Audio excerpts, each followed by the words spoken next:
Welcome to the timeline of the Fox.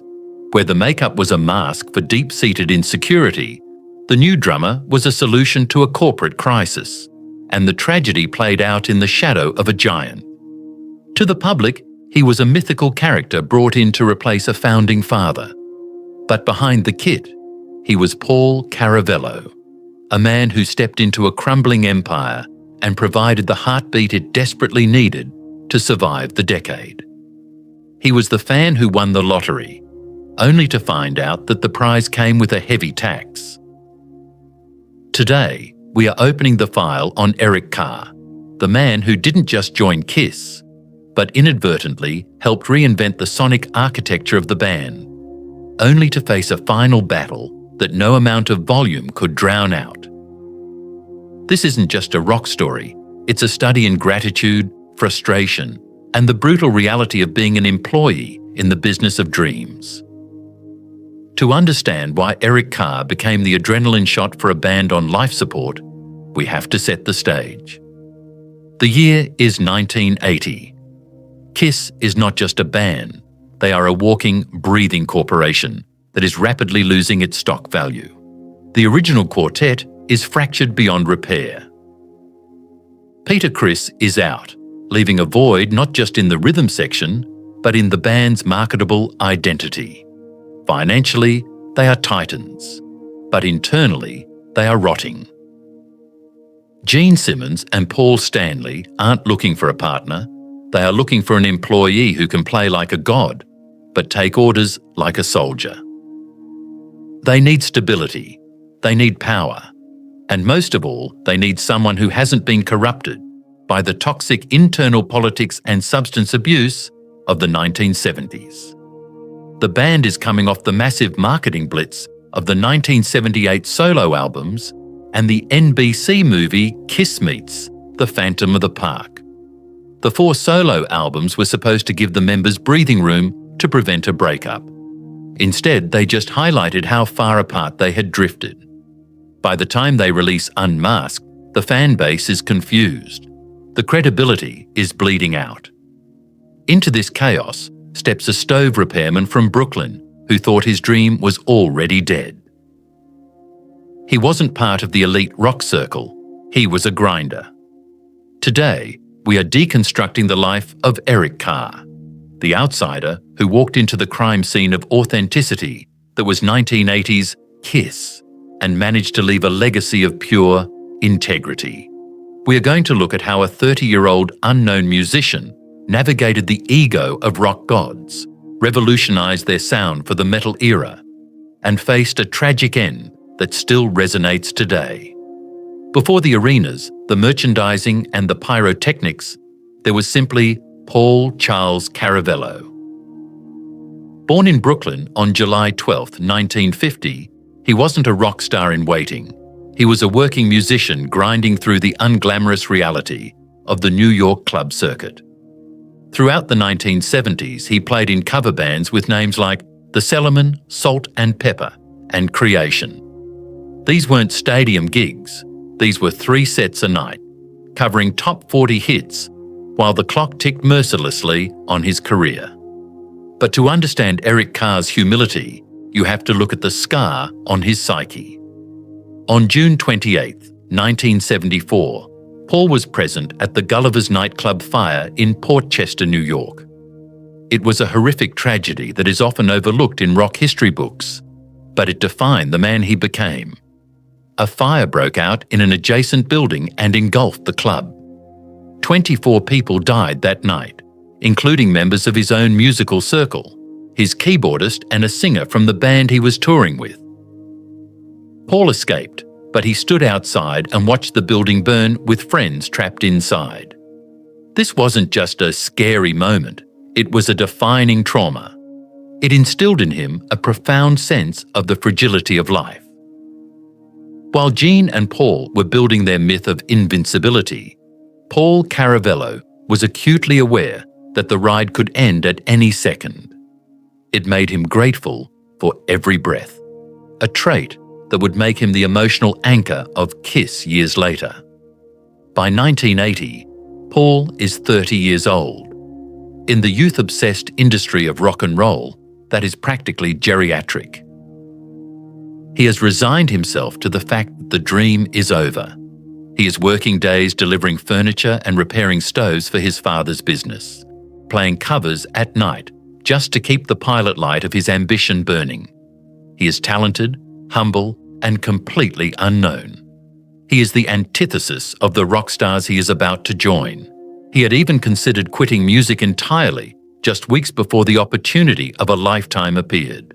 When Peter Criss officially exits in May 1980, the band is in a state of crisis. They open cattle call auditions, and hundreds of tapes flood into their management office.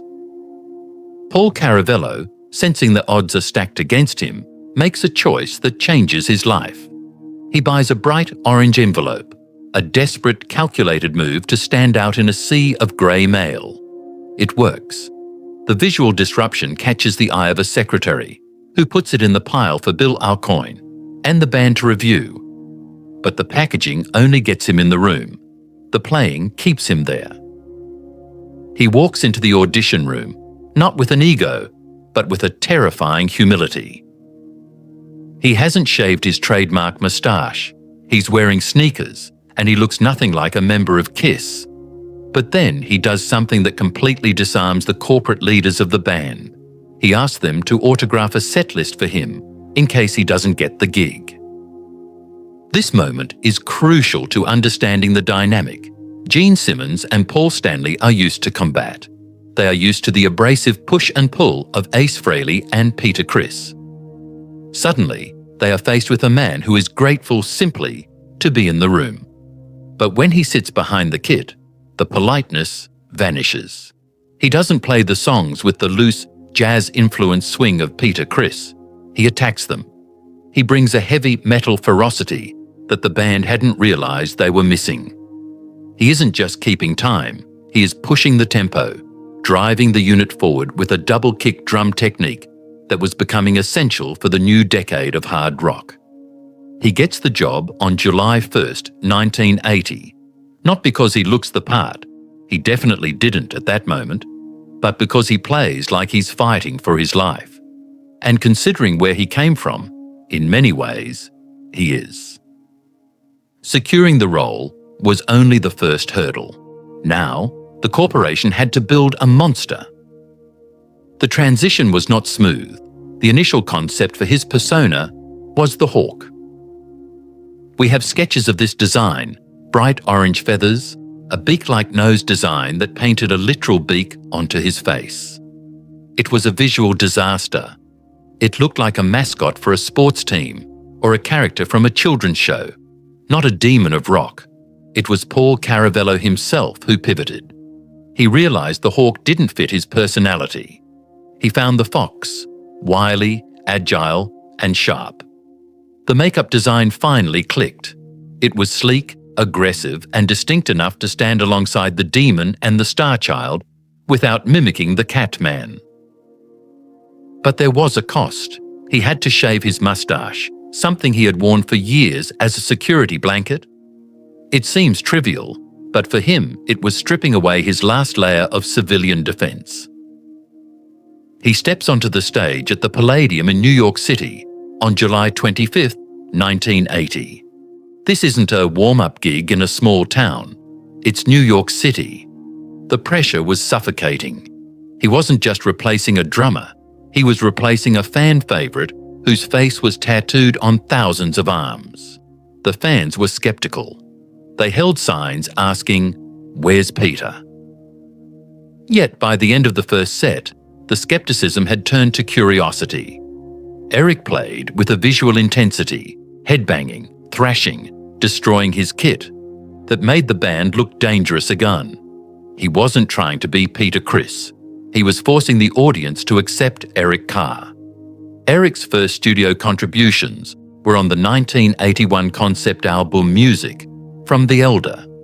It was a commercial failure, a bizarre left turn into orchestral rock where the band tried to gain critical acclaim rather than rock the stadiums.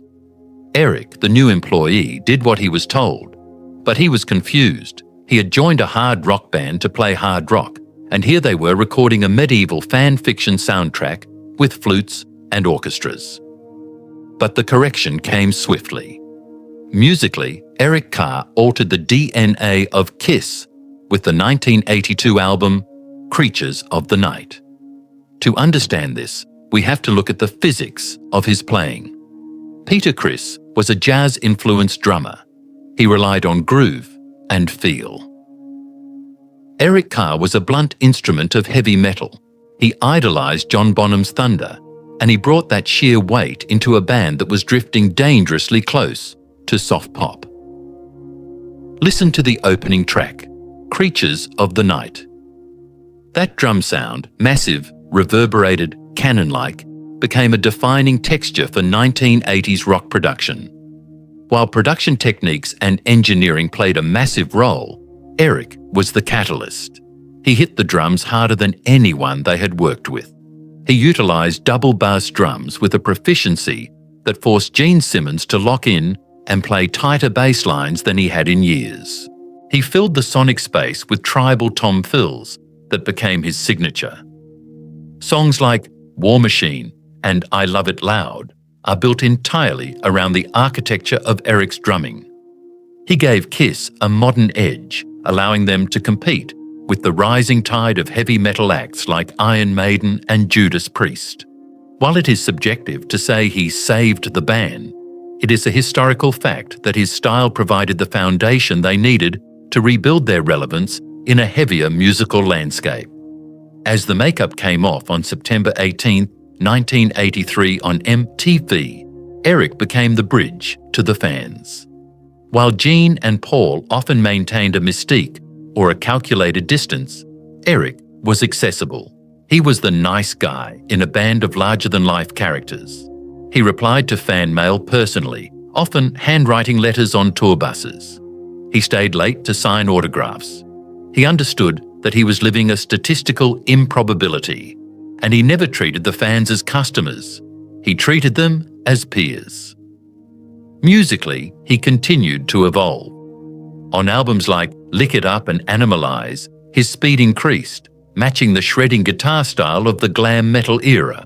He also began to assert himself as a songwriter.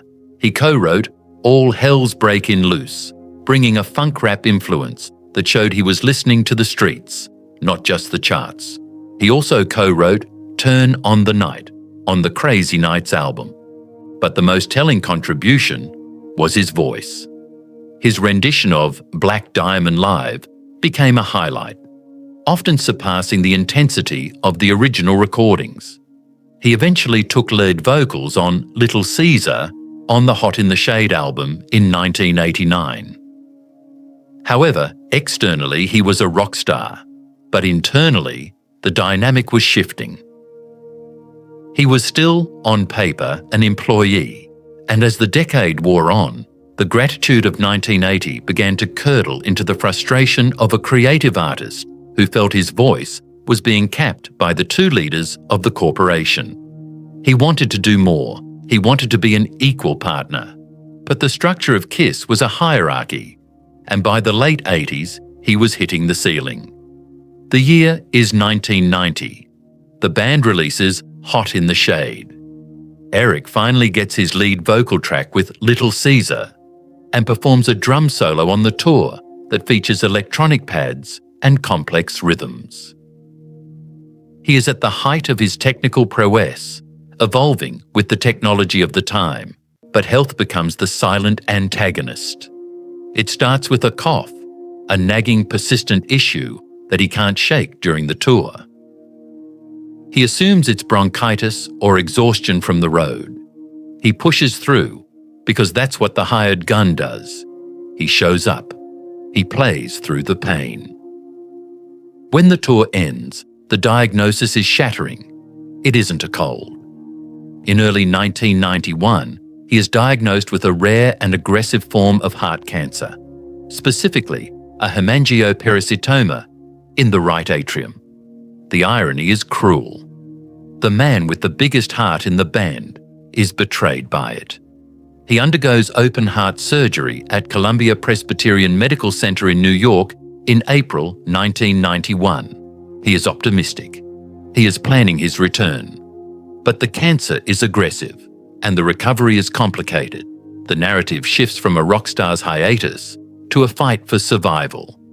We arrive now at the most painful sequence in the Kiss timeline. It is 1991. The band is recording Revenge, an album intended to mark their return to heavy roots.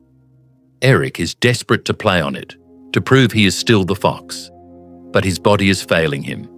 He is unable to play drums on the record due to his deteriorating condition, a fact that devastates him.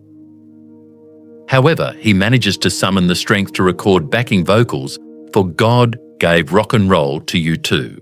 The video shoot for that song serves as his final public testament. He flies to Los Angeles in July 1991, against doctor's orders, in severe pain.